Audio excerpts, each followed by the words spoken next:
So karon nato recipe magluto ta og lapsong nga baboy. Maghiwa ta sa karne nga baboy. Luwan to sa gagmay ug atong andamon ang repolyo.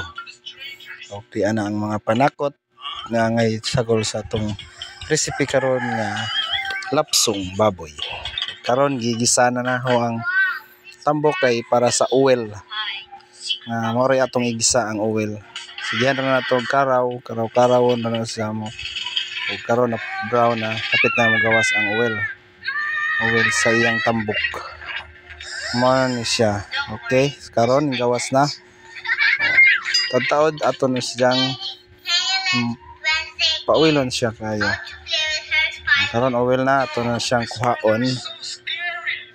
Kuhaon na siyang mga tambok, pabili ng oil para sa paggisa sa atong panakot.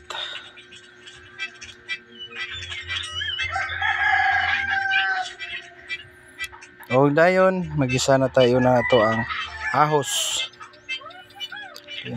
Ahos dayon ang bombay. Oto na to nga mo brown ang ahos, ilunod na nato ang luya. Okay.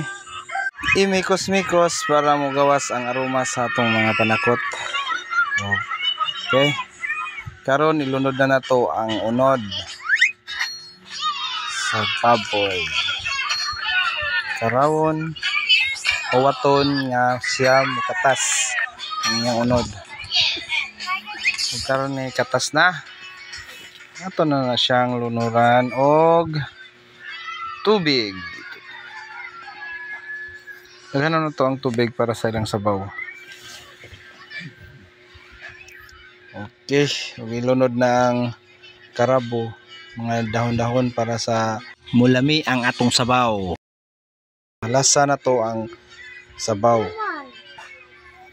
Okay, takuban after 5 minutes.